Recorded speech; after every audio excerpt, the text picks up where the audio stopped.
All right, so I am just in the middle of pushing this again back out to all our favorite spots um, for our people in Red's Disciples. If you want to join in, if you're in Real GM, you want to join in Twitter, you want to join in wherever you are. Come find us, join the conversation. But just to start, welcome back for another edition of the Red's Disciples podcast. I am your host, Aaron. With me again, as usual, is Billy. Once again, Red's Disciples podcast is a companion podcast connected and affiliated with the Red's Disciples Facebook group.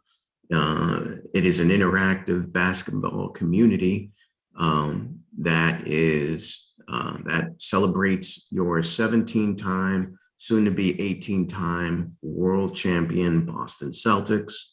And again, back on this journey once more as we careen ever closer to the start of the 2021-2022 season. We have game number 3 here tonight, in which the Celtics lost.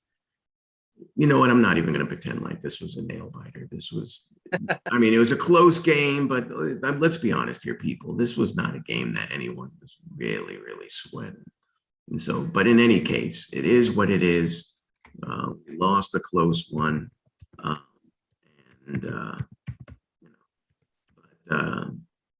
Anyway, but once again, Billy, glad to have you back. If you want to do your intro, what thoughts do you have from this first game?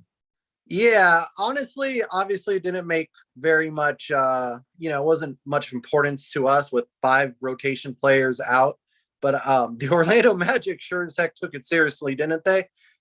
They really wanted to get, at least one preseason win, and this was their opportunity. So they had their guys basically playing down the stretch. I mean, Cole Anthony was dominating that fourth quarter. Yeah, he was. I did notice that as well. What I liked, I guess, I like the fact that we started the game with, basically the young guys. This is basically summer Celtics to start this whole thing. And I think it's just good to keep kind of seeing how these kids are going. One of the things that I was interested in to start this game is with Al not being in because, again, if you haven't caught the news, Al did go into COVID protocol. So he'll be out for, I guess, 10 days? 10 days for vaccinated players. Right. And they basically said they expect Jalen on opening night, and then Horford's right on the borderline for if he'll be eligible or not. So I mean, they confirmed without really confirming that both players are vaccinated. I mean, I think we knew that, but it is nice to kind of know that for sure. Right. So yeah, so with Al out, one of the things that I was interested in learning was whether or not we'd see get a chance to see how this offense would run through someone else that's not Al. Obviously we've got some guys who are interested as depth pieces behind Al. You got Grant, you got Juancho, Bruno, whoever else. But an opportunity to see how the offense was going to run. Obviously, Pritchard started, so a lot of this was kind of centered around his pick and roll and his penetration to start the game. But we saw some nice things in that first quarter. I know Jabari started it out well. But I was interested to see if we'd see them try to run anything through Grant. I missed the first part of the game, but I don't know that I saw much of that. No, the assists were still there, but a lot of it was actually like Rob. They were throwing it through Rob because Rob can, help create like that. And he got a handful of assists just doing that. Mhm. Um, or like hockey assists, because I think they only credited him for one or two actual assists, but he would pass it to a guy and then it would set up something else and somebody would get an open shot. But Right. pretty much the assists stayed, we're in the mid 20s, 23 assists as a team. That's kind of the sweet spot. Whenever we get over about 20 assists, at least the ball's moving and it's not a lot of one-on-one. Right, It's right. 23 assists on 39 baskets tonight. And you got to throw out the last, little bit of this game as garbage. It was as garbage time with just Archie, with Diacono and Pinson and all these guys, just guys who don't really play together. Yeah, because Neesmith didn't really play fourth quarter. Langford No. didn't play the second half. So really, we're just kind of judging that first half because that's when Romeo, Neesmith, and Pritchard they dominated. Rob too. All four of them, they did exactly what you wanted to see from them taking that next step. Absolutely. And so with the way that the luck of this team has been, where, I've heard, one of the concerns people have of late is how are we going to find minutes for all these guys? Given our luck, there's going to be minutes. Yeah, clearly, with the luck this team has had, really over the last couple of seasons, our depth, we're going to need probably every bit of it in order to get through. So I feel pretty good about that. Yeah, I don't think that's a problem.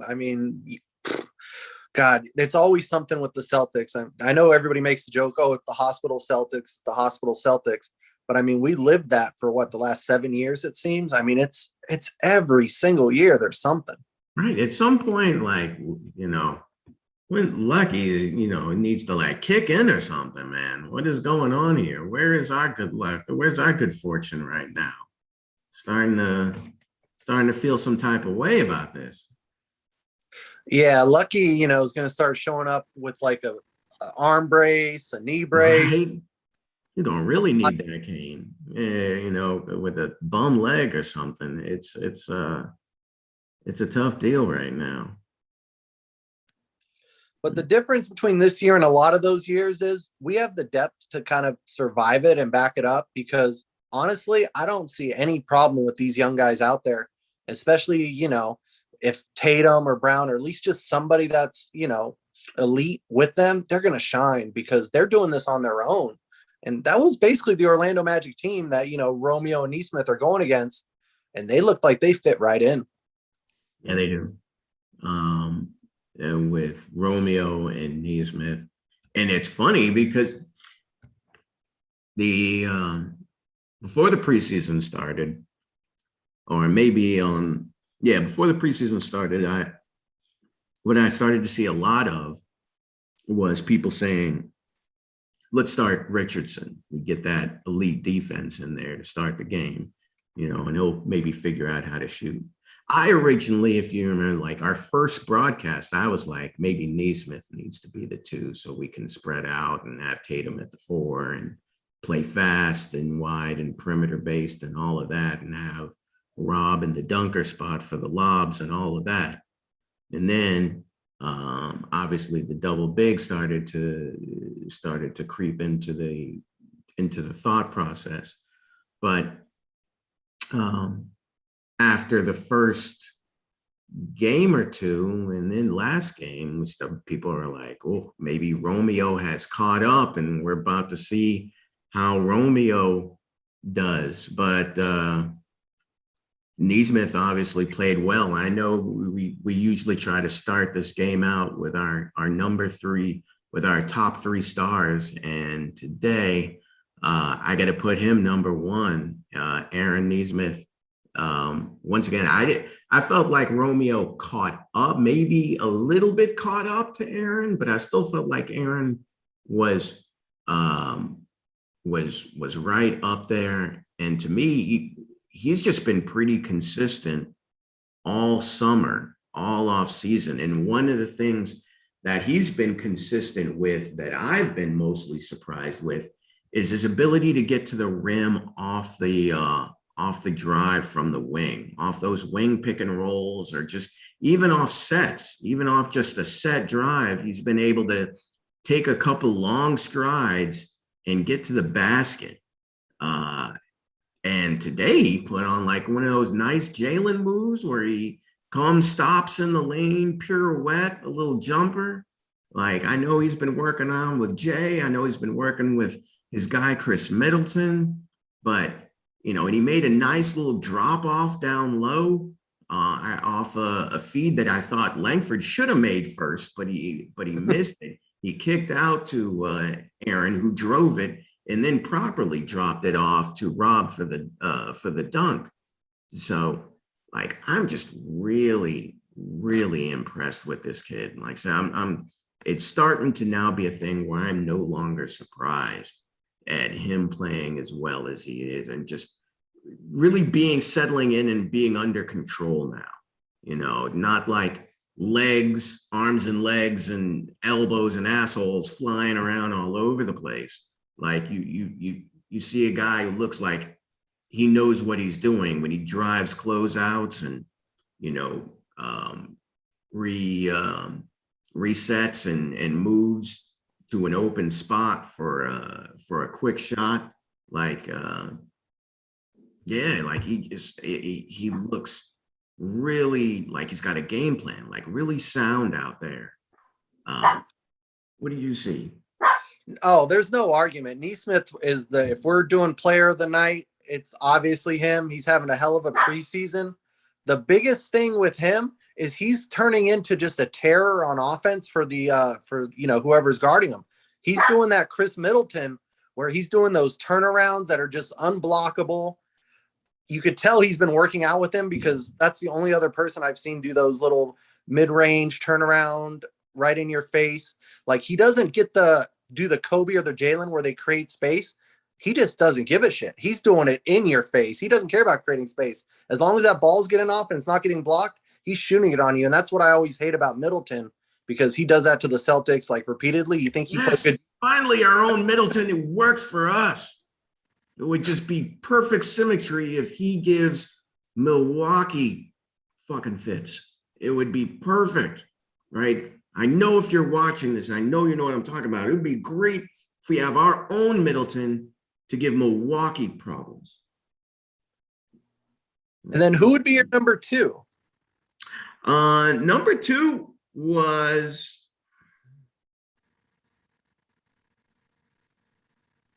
See, I don't know. See, number two could have went a number of different ways.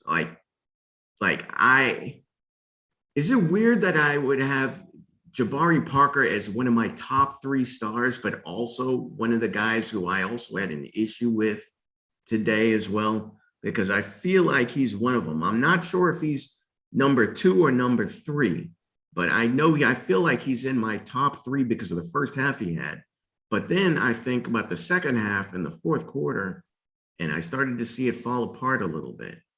And I'm still not sure where I sit with Parker. But if I'll save him for last, then I would go with, I still like Langford's aggressiveness as well today. I like that he put up 13 shots, even if he was only 5 for 13. But the fact that he put up 13 shots is big. It shows a level of aggressiveness of him, trying to get his shot off, trying to go to the hole, trying to create an advantage. He tends to be a little bit passive at times. So I liked seeing him actually get up 13 shots. He ended up with 12 points. By the way, Aaron Neesmith had 4 assists to go with his 23 points for today. 4 of 8 from 3. So yeah, maybe I'll go with Langford for being aggressive and sticking with it. Yeah, Romeo was my number two.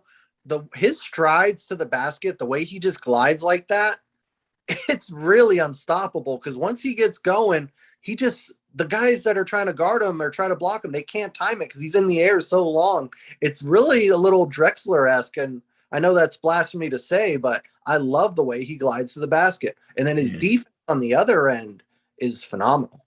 Yeah, he's just a cool customer, that kid. You know, he doesn't he's the quintessential Brad Stevens guy, you know, never too high, never too low. Just very like even when he dunked on that guy in preseason, I felt like his reaction was very subdued. And like I remember Bruno Fernando just high stepping it down back the other end after giving him the drop off. Romeo is just, you know, he's chill. Um, I know a lot of people feel like he would benefit from a little more fire, but that's just Romeo is Romeo. You know, you can't ask him to be who he's not. Yeah. But that said, an aggressive Romeo, at least on the basketball court and taking shots, is a better one. He's when he's more engaged like that, I think he's even more engaged defensively. So I liked the 13 shots for him. That was a big thing. I thought him and Aaron had 16 shots. He was ultra aggressive as well. So that was also great to see. Aaron had that great third quarter where he just for a spell, he just took over. Yeah. I have to push back on your Parker thing because I don't know if he's like third or if he's like ninth on my list. Because I mean, Ime said after the game, we know what we got in Parker, and I feel like it's the complete opposite. I don't know what we I got. have no idea. Yeah. Like I feel like I felt like he was my third just because of like he started off really great. He was hitting the threes in the first half.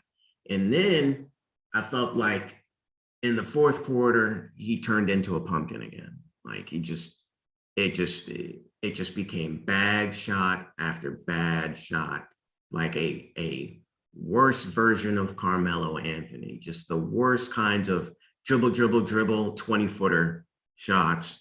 Then on the last play, and again, it's not about the score. No one gives a shit about the score. But the last play, he gets the ball after dribbling it for like 10 seconds and then throws it to Hauser in the corner, or I think it was Hauser. I'm like, what is he supposed to do with that? Like, He set him up for failure. Yeah. He totally set him up for a bad shot because he dribbled the air out of the ball for the whole shot clock with the game on the line, which I don't care about the game. I just don't like when the best player on the court doesn't know what to do in that situation. Because Jabari is the best player on the court at that point. Actually, he's the most talented guy. Like, I don't understand why he doesn't either post up more or run more screen and pop, where like I would have loved to see like even a simple high screen and roll with him, you know, where he puts him in a position to catch the ball with maybe a rotating defender on occasion, or flash post. Like I don't understand what he's doing or why they need to call sets, but yeah, it's like he should know by now, depending on who's guarding him, what he should do on the court. If he's got a smaller guy, post him up. If he's got a bigger guy his side, run pick and roll and try to get a mismatch. Like I don't understand why he continues to try and just dribble the ball and throw up 20-footers and not like use the talents he has. Like it doesn't make any sense. Like I know he's go ahead. Oh, I was just going to say, it's all that dribbling without a purpose. He loves to dribble with not going somewhere. He's just dribbling there to dribble. And I don't understand. Like, that's not you. It's that clogged toilet offense that we used to do with Paul Pierce, where Paul Pierce would just dribble at the top of the key until the end and take the shot, except it's Paul Pierce. He could actually do that. Jabari, he wouldn't even take the shot. He threw it to the poor guy Matthews in the corner who had to throw up an impossible shot. Mm-hmm. No, it's funny because I thought his 3-point shot off the kickouts looked really good in the first half. And maybe it's just because he was playing with better players around. Yeah. Obviously, he wasn't playing with the same caliber players in the fourth quarter. So I don't know how much difference that makes or doesn't make. There is a contingent of people that like the story of Jabari Parker, that want to see him get this last spot. Despite him not making my list today, I still wonder if, what was I going to say? Well, Matthews doesn't need to. He can be a two-way guy. Yeah, But that's fine. Way Hauser's already got his locked up. I have no complaints about Hauser. I think Hauser's awesome. right. So I think, so I don't know. If it didn't go to Parker, who would you have? I mean, maybe Penson just for another ball handler, because in case things happen. Pinson's towel waving is elite level. It is. I said it before. He is an elite level towel waver, but his game has a little bit of shade too. I thought, it was like, and it's funny that Mike Gorman called it, like I totally didn't see it. He's like, he looks like he could be Jalen's older brother. And I was like, oh my God, he totally could. But I mean, he is a solid teammate. He's a big guard who can handle the ball, who can run point, who's got a little shake to his game. I would totally take him in the 15 spot as a guy who knows, like, hey, I'm not going to play much, if at all, unless something bad happens. But like, I'm going to be an all-star level teammate. I'm going to cheer my guys on, just like Enes Kanter is going to be an all-star level teammate as far as guys on the bench. Like, there's value in that. There's value in that, as having end of the bench guys who just wake up and are in great moods and cheer for their teammates. Like, there is a ton of value in that. And when I think of Parker, I don't know. I don't know if he adds anything to this team. That I know he's got a skill set not a lot of people have, but yet I still don't know that he adds value to this team that we need. Like, I'm not sure. Yeah, not with Grant and Willie and so many others that do everything he does, but can also play defense. Because I mean, the whole thing the whole theme this offseason has been complement the Jays. Does your skill set complement what the Jays skill set is? Does it help? If so, we want you. So shooters, we want you. Cutters, divers, we want you.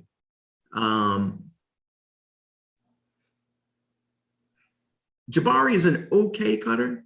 He's a reasonably smart cutter. I've seen him dive to the rim a few times, so he's not terrible at it. But his main skill set is mid-range pull-ups when he's on, I guess. I don't know. I don't know. Celtics fans, help me out here. If you're watching the show, if you watch this show, leave me a comment. Someone tell me why we need Jabari Parker, because I am struggling right now to find a reason. Yeah, I'm not saying I'd drive him to the airport, but it's getting to that point. It's that second half where you go scoreless, especially after you had that first half. I just don't get it. I just can't comprehend how you can do that against worse players, because in the first half you're playing against better players and you played better. Yeah, absolutely. So he's my third star, but he's also my first dog, if you will, I guess. Guys who just didn't cut it.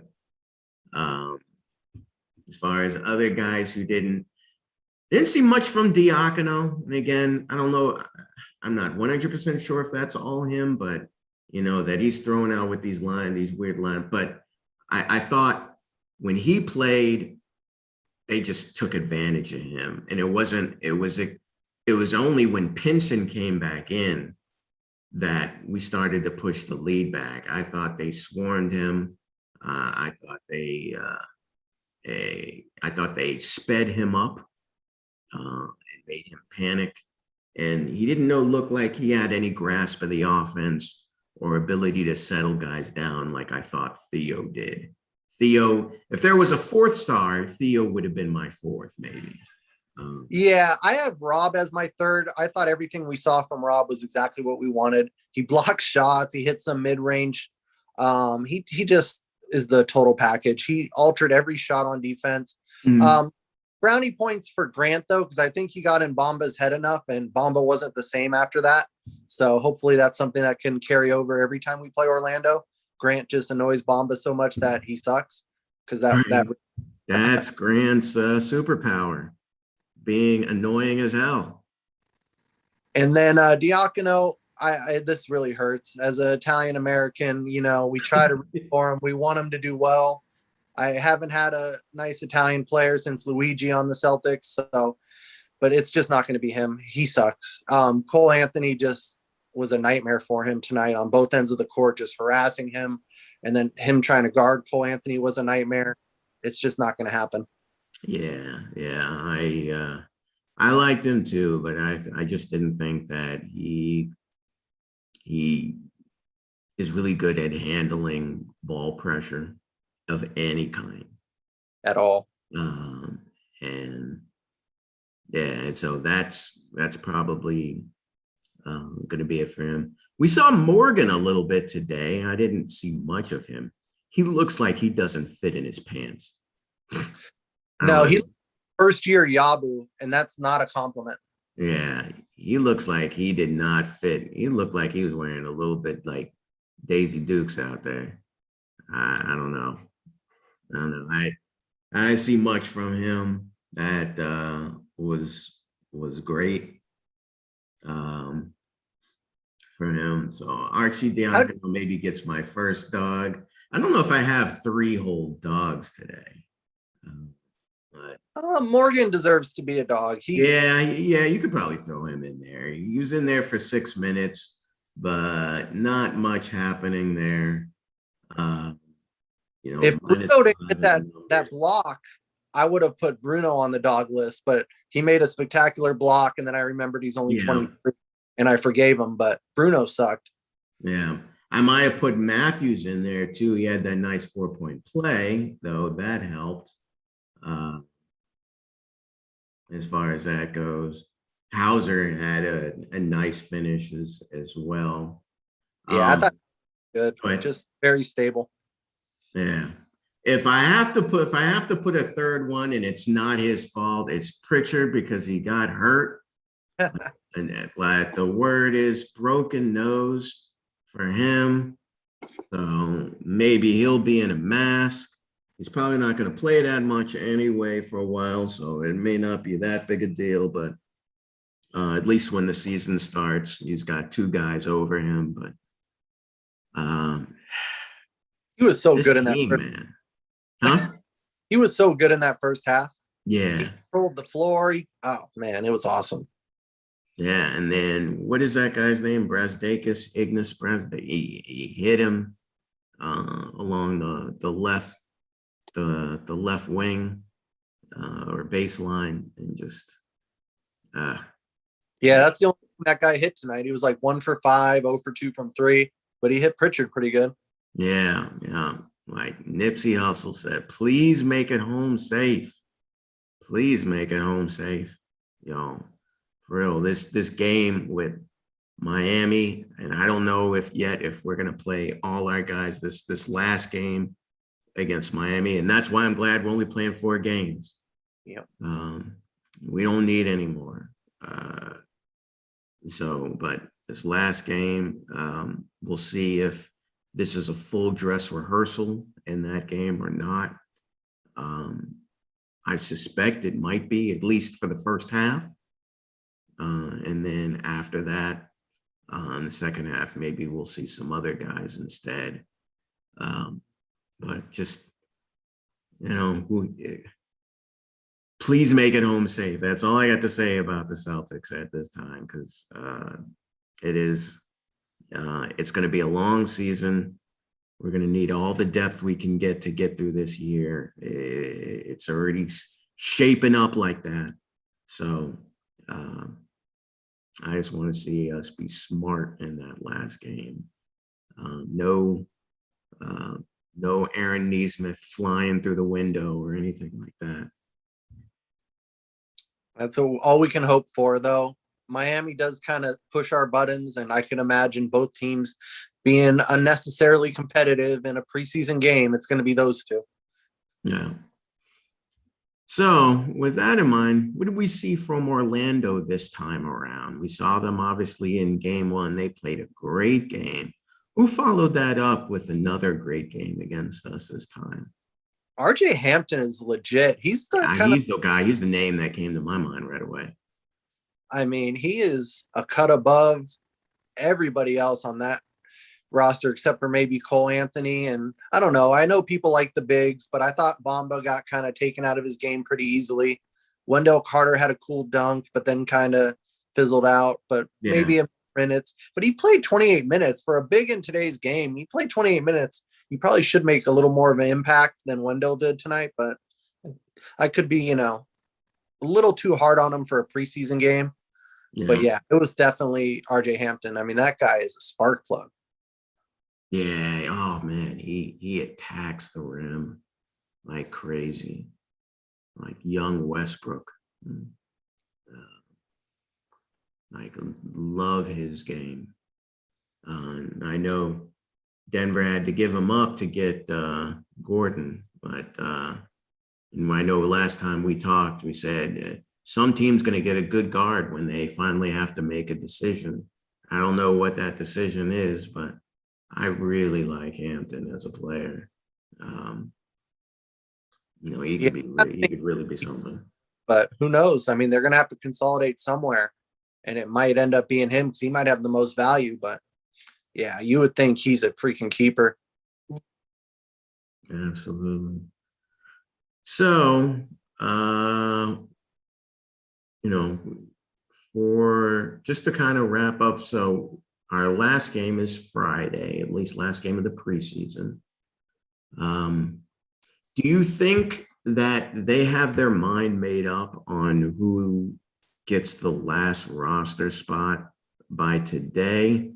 Or do you still think they're going to be trying to figure that out going into the last game, if you had to just guess? I would say they'll probably take the weekend to decide. I don't think the last game is going to either make or break someone, but I just think that's just more information for them to either go with the decision they're already leaning towards, or maybe even do something completely different. My more interesting thing was they basically Ime hinted that they already kind of have the rotation down. So for them to already have who's playing and who's not kind of decided, I'm really curious if that's kind of what we're going to see with whoever's available on Friday, because obviously we still won't have Jalen or Horford, but if these are going to be kind of the regular rotation guys, so we might actually see who our 8, 9, say maybe even 10 guys are, depending on the situation. Right. And if, I know people have been talking still about us mixing and matching the fifth guy, but if I recall, Ime said he's not really wanting to do that. No, not at all. I keep seeing people saying, oh, maybe we'll mix and match the fifth guy, but everything I'm hearing, everything I heard from him, Ime says, no, I don't want to do that. I want to give guys consistent roles. And we're also used to Brad saying, I'm going to match up with the other team, but Ime seems to be taking on the tact of make other teams match up with us, for a change, rather than us matching what other people do. Let's make them react to what we're doing instead. And before Horford got COVID, all of his comments were hinting at he's going to be in the starting lineup. And we just assume that it's with Rob. So I'm going to keep assuming that. But him basically coming out and saying, oh, no, I want to start. I like to start. I play the best when I start. It's like, okay. He wouldn't be saying. Ime saying there's really not a problem with that. He's like, it's really not as a big deal as people keep suggesting that it might be, that that Al or whoever is going to have trouble guarding on the perimeter. Now, the switching thing on the switching defense still gives me agita, still gives me a little bit of puckered asshole, a little bit. It works until they get to the 3-point line, because teams have figured out if they do that little dribble handoff at the 3-point line, our guys, I don't know if it's purposely or what, but they're taking a step back and they're waiting to come up and contest the shot. I don't understand why there's a one Mississippi before they go up and contest. It's not automatic. I don't know if it's just they're still kind of getting used to it. They're not communicating quick enough, but something's happening whenever there's a dribble handoff at like the top of the key. The switch is not coming fast enough, and they're getting easy threes from arguably. They're just hiding behind those screens. And, you get, we're playing preseason, but you get good guards, start to get to the good point guards, the top 15 level guys. They're going to notice this. They're going to notice this early on in the game. And if guys are not, that's why I think there needs to be some slide through on that or go over on some of those screens. But if you keep switching, they're going to just hide behind that and they're going to bomb away. It ain't no thing for them to take a couple steps back and then bomb away from out there, so long as it's a clean look. Like, we gave up a lot of clean looks. Well, the team to not do that against is Miami at any time, because they have all those guys that can do that. Right, Hero, Robinson, Lowry, all these guys. You can't do this against good teams. So I don't know. Ime's going to have to clean that up still. I don't know how that's going to work or what he's going to do to tighten that up. But we can't leave that like it is and just say, we'll figure it out. Yeah, that's my red flag of the preseason, even more so than the turnovers, because they actually cleaned up the turnovers pretty nicely as this preseason went on, and the assists stayed high, which is all we ever wanted. But man, the switching on the screens behind the arc is the problem. Inside, it's great. I love when we get those mismatches. Well, what the defense thinks is a mismatch, and then we end up taking advantage because our guys are all lanky and they help. Like, our switching defense in the post is phenomenal. Yeah. But you get behind that arc, it's ugly. All right. So one of the things we'll have to watch for as this season goes on is how many is 3-point percentage against. Tonight it was good. It was only 9 for 31. And a lot of those were before halftime, I feel like, for Orlando anyway. But we'll have to watch. That'll be something to watch, certainly for the Miami game, a team that loves to take the three and knows how to get good looks out there. So we will really have to watch how this defense handles that. That's going to be key. That's going to be key for this defense all year, is how we push guys off that line and funnel them into our length to create turnovers. So they used to have that thing Brad would always have us do when we'd run out to the corners on the threes, even if we risked the foul. I haven't seen them do that, but they are still guarding the corners pretty well. So I do like that improvement. It's just at the top of the key. That's just the only spot we're really getting beat repeatedly. Mm-hmm. Yeah. Well, all right. I think for today we will kind of end it there. But I didn't ask you this last week, but Billy, where can people find your takes? You'll see me on Facebook. I post in the groups. I'm the Marshmallow Man. I got the Ghostbusters costume on, the big Stay Puft Marshmallow Man. Everybody knows me. Yeah, just hit me up, man. I'm always down for some basketball talk. You're on Twitter as well? Just as an observer, yeah. Just a lurker. Browsing. Yeah, I'm just there for the information. But if anybody, like I said, come out to Vegas, hit me up. Absolutely. All right. Well, once again, if you're watching this, congratulations for a great life choice.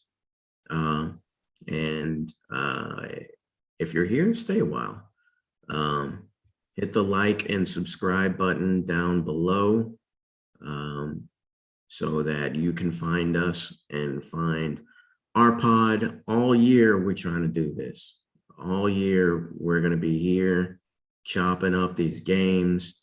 bringing you content, bringing you real analysis of the game. And we're going to have guests. We're going to have people come on board and give us their takes as well. So if you're watching this, if you're mildly interested, I'll take mild right now. But wherever you do, stick around. This is going to be a place you're going to want to bookmark. All right. Because this season's going to be great. And we're going to be here for the whole thing. All right. So with that, it is the Reds Disciples podcast, and we are signing off. Everybody have a great evening. Celtics lose, but we got one more preseason game, and then it starts for real. All right, everybody take it easy. Good night.